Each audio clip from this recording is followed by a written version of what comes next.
Jadi kaya di usia muda adalah mungkin mimpi semua orang yang sedang nonton ini. Cuman nggak ada yang pernah ngasih tahu kalian, harga yang harus dibayar untuk jadi kaya di usia muda itu apa. Semua orang itu gue denger pengen jadi kaya, ya. Mereka pengen sukses, mereka pengen hidup yang enak. Mereka bermimpi akan barang-barang material, seperti mungkin rumah yang mewah, mobil, segala macam. Cuman nggak ada yang ngasih tahu kalian, kutukan yang akan datang di saat kalian tuh kaya di usia muda itu apa.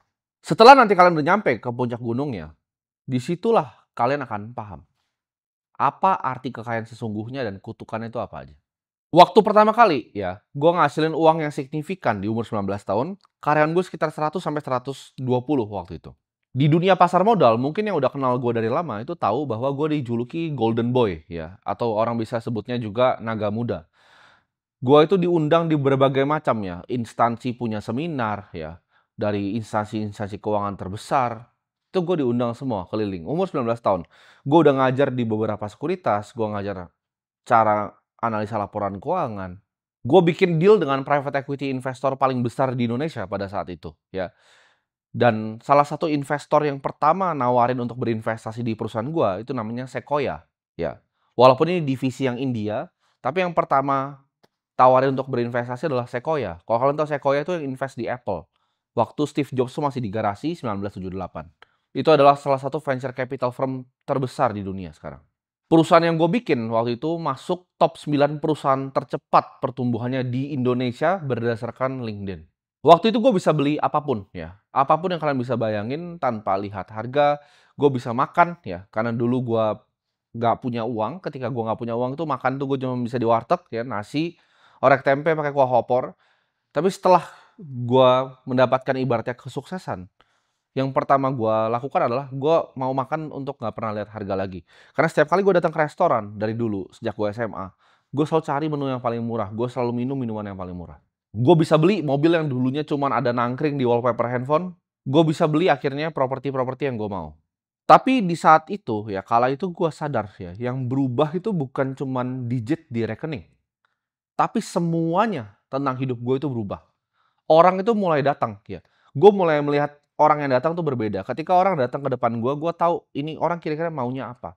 Orang cari gue ya, menghormati gue itu karena uang yang ada di rekening, bukan karena diri gue sendiri.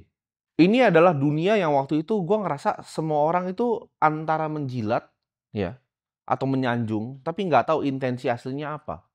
Nggak ada mentor waktu itu yang ngajarin gue bagaimana cara lihat ini musuh, ini mentor sebenarnya. Dan kala itu ya, waktu gue bahkan masih di perusahaan yang itu, banyak yang mau coba untuk manfaatin ibaratnya momen-momen ini. Orang yang dulunya gue kira jauh, itu mendekat ya. Mau dari baik teman, mau dari keluarga. Mereka datang itu bukan karena peduli ya, tapi karena mereka melihat peluang. Di tengah semua itu gue mulai tanya tuh ke diri gue, ini mana nih yang beneran datang ibaratnya karena kemauan mereka sendiri, karena mereka peduli sama gue, dan mana yang datang ke gue itu hanya untuk uang. Semakin lu banyak uang ya, semakin ramai sekitar lu, semakin mereka bersorak-sorai akan kesuksesan lu. Di saat pride lu itu sangat tinggi ya, di usia yang masih sangat kecil, itu gua gambarkan seperti ini, itu mirip seperti ngasih pisau ke anak kecil, ya. Dia bisa antara tusuk orang atau dia bisa tusuk dirinya sendiri. Gua waktu itu udah macam-macam ya, diragukan dan dihina ya. Dihina dari anak orang kaya awalnya, dihina yang gua lakukan itu tidak benar ya. Dihina gue melakukan cara-cara yang nggak benar.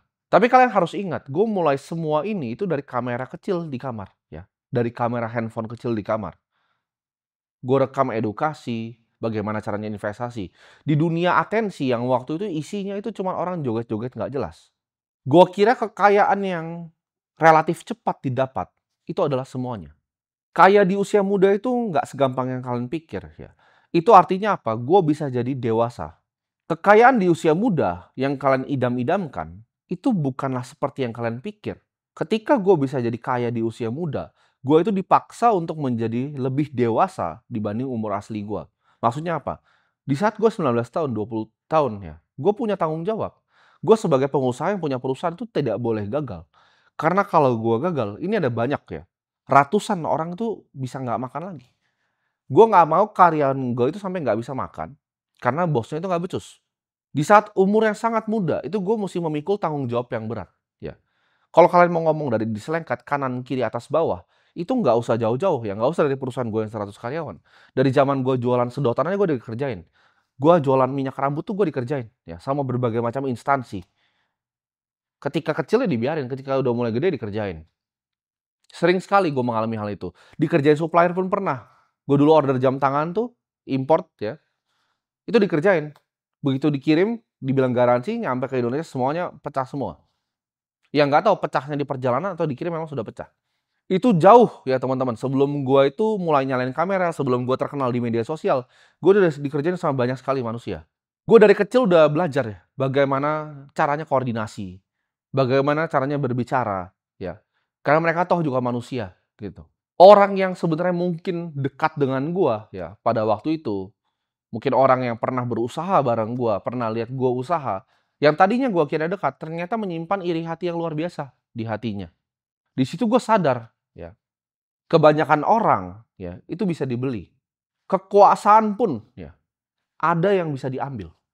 Bahkan gue kasih tau ya, dengan uang tuh jeleknya ini, diri gue tuh pada waktu itu, ya, ketika gue merasa di atas langit, ketika gue merasa gue punya semuanya, diri gue pun ikut hilang, ya. Gue sebutnya di lautan validasi itu.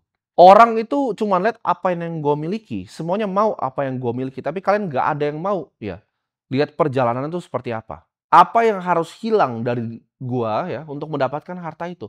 Karena untuk mendapatkan kekayaan di dunia ini semua orang itu mau jadi kaya. Apakah lu cukup gila ya untuk konsisten selama itu? Apakah lu cukup gila untuk kerja setiap hari? Gua sampai detik ini tidak ada satu hari pun gua pernah libur. Mungkin kalau lu pengen ikutin beneran prosesnya, lu harus jadi seperti gua, kehilangan setengah ya jiwa lu dalam menjalankan semua ini. Berani nggak ibaratnya lu do whatever it takes gitu. Karena gue selalu cerita kan, bikin kekayaan itu satu hal, tapi mempertahankan ini game yang lain lagi gitu. Siap nggak lu jadi monster? Siap nggak jadi orang yang willing to do whatever it takes? Gitu. Ini bukan dunia yang gampang gitu, dan gue sudah terbiasa dari gue umur belasan tahun ya. Disamperin ibaratnya setan-setan yang mau nyusahin hidup gue. Percaya gue, semua orang tuh akan tersenyum ya di saat lu sukses. Dan akhirnya ya akan ada momen di mana lu cuman akan jadi aktor ya di dunia yang cuman cinta topeng lu ya. Gue ketemu beberapa orang, ada yang lihat gue sebagai Timothy Ronald yang mereka kira di media bukan sebagai diri asli gue. Di usia waktu itu sebenarnya kalau kita boleh ngomong ya, itu usia yang gue sebenarnya harusnya masih belajar dari orang. Tapi gue dipaksa dan dikondisikan untuk gue bisa bahkan ngajarin orang. Ya. Gue harus kasih tahu gitu loh. Kalau karyawan salah tuh begini, caranya begini. Di usia yang sebenarnya relatif gue masih harusnya belajar. Di saat gue masih perlu ibaratnya dibimbing sama orang-orang lain, ya, gue sudah dijadikan panutan oleh banyak orang. Di dunia ini, gue lihat itu ada kesedihan yang besar sekali. Di mana orang bisa dapetin semua yang dia pernah punya. Ini yang gue lihat dengan mata kepala gue sendiri, tapi dia tidak punya waktu untuk menikmatinya. Dia tidak punya momen bahkan untuk menikmati hasil jerih payahnya. Banyak yang kira, oke, mimpi saya pengen punya hypercar, pengen punya sport car. Pernah nggak kalian pikir gimana caranya ketika kalian punya? Ketika kalian punya hypercar, ya, itu kalian harus bisa untuk mempertahankan kekayaan kalian. Mungkin waktu kalian tuh habis bukan cuma untuk make mobilnya. Mobil mungkin kalian nggak pernah bahkan untuk make. Tapi waktu kalian tuh habis untuk mempertahankan mobilnya ada di situ, gitu loh. Mungkin di situ gue belajar bahwa rezeki yang dititip sama gue ya pas gue masih muda, itu ada alasannya. Biar gue bisa belajar lebih cepat dibanding yang lain. Ini bukan soal uang banyak-banyakan, ya banyak yang lebih kaya dari gue. Tapi ini soal gimana caranya kita tuh tidak diperbudak oleh uang. Bagaimana caranya gue melihat uang itu sebagai alat. Gimana caranya gue melihat uang itu sebagai alat untuk melayani orang lain. Hari ini ya gue kasih tau, gue itu tidak bangga. Kalau lu bilang, oh Timothy itu orang kaya, gue tidak bangga sama sekali. Gue akan bangga ketika ada orang yang ngomong bahwa gue adalah orang yang bisa melayani orang banyak.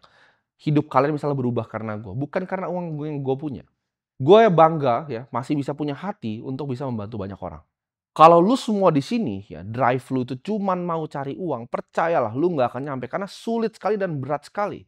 Lu harus jadi gila, lu harus kehilangan mungkin jiwa lu sendiri. Lu harus jadi monster yang siap lakuin apapun yang terjadi. Ketika lu ditusuk dari belakang, lu ambil lagi pisaunya lu tusuk balik gitu. Apakah itu something yang lu willing to do? Gitu. Siap nggak lu bermain di dunia itu? Gue bilang sama orang yang berpartner ya, mungkin berusaha bareng gue. Cuman dua ya prinsip gue. Sederhana banget. Prinsip gue cuma dua. Yang pertama adalah lu bisa pegang mulut gue. Yang kedua adalah gue punya biji. Kalau gue nggak merasa gue salah, sampai mati pun, gue akan bela itu. Sampai ke ujung neraka pun gue akan bilang itu. Karena dunia ini akan mencoba untuk beli hati lu dengan harga yang lu nggak sadarin. Di situ gue sadar bahwa semua ini ya, semua yang gue punya, semua yang ada di sini itu cuma titipan ya untuk gue. Semua ini tuh bukanlah milik gue. Dunia itu gue kasih tahu ya, buat kalian yang nggak paham ya. Dunia itu tidak kekurangan orang yang kaya ya. Orang yang kaya itu banyak sekali yang kalian nggak paham. Ketika gue melihat orang nih, gue nggak tahu bahkan dia orang kaya, ternyata kaya sekali gitu loh, banyak sekali. Dunia ini menurut gue cuman kurang orang yang beneran punya hati. Kalau negara ini ibaratnya udah kehilangan cahaya, gue bakal jadi yang pertama untuk bakar obornya duluan ke kalian. Gue memang bukan pejabat ya seperti orang lain. Gue bukan juga anak dari konglomerat ya. Gue hanyalah orang biasa. Cuman gue yakin gue ditakdirin, dilahirin di tanah ini bukan cuman untuk jadi orang biasa. Banyak yang tanya, kenapa prediksi gue tuh banyak yang benar tentang masa depan. Gue itu bukan peramal, tapi gue adalah orang yang memiliki visi. Gue bisa melihat, ya, dunia ini ke depannya akan ke arah mana. Gue selalu bilang, ya, manusia itu mortal, ya. Manusia itu bisa mati, tapi sebuah ide yang gue layangkan itu tidak akan pernah mati.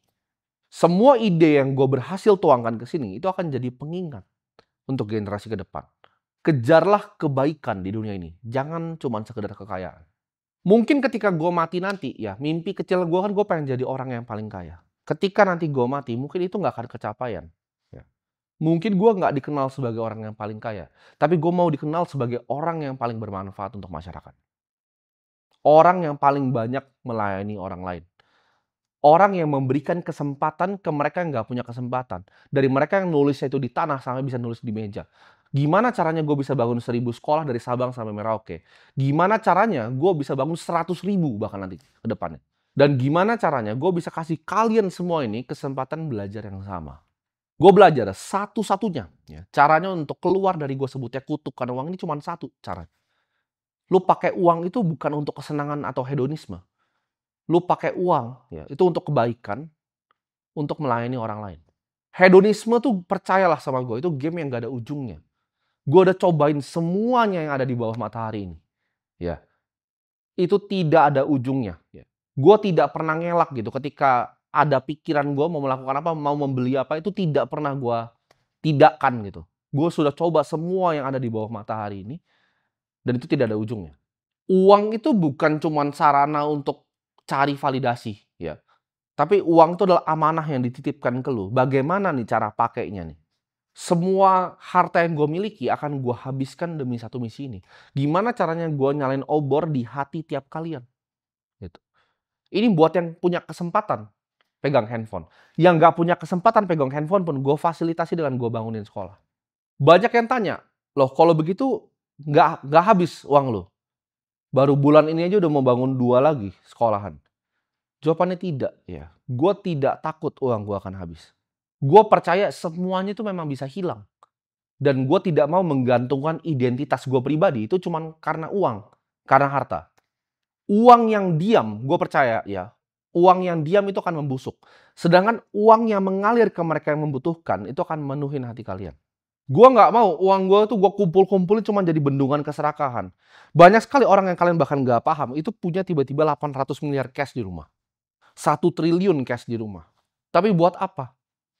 Tidak bisa dipakai juga. Cuma jadi tadi gue sebut, bendungan keserakahan. Kutukan uang adalah uang itu bukan dipakai untuk disembah. Tapi gimana caranya dari amanah yang dititipkan kita pakai untuk melayani orang lain. Gue tunggu kalian semua di atas gunungnya. Ya. Nyalain obor kalian. Satu aja dari kalian di sini ya, yang nonton, satu aja dari kalian. Itu bisa ke depannya dalam mungkin 20 tahun ke depan tuh bangun satu sekolahan aja. Gue percaya negara ini akan jadi negara yang sangat maju. Ya. Dan itulah mimpi gue, karena gue cinta sekali dengan tanah air ini. Gue lahir di sini, ya. Gue pengen jadi negara ini negara yang maju. Satu dari kalian ya, berhasil dengerin omongan gue, jadikan harta kalian untuk melayani orang lain. Gue percaya kita adalah negara yang tidak akan pernah kekurangan. Ya. Jadi gue tunggu semua perjuangannya, sampai jumpa nanti di atas gunung.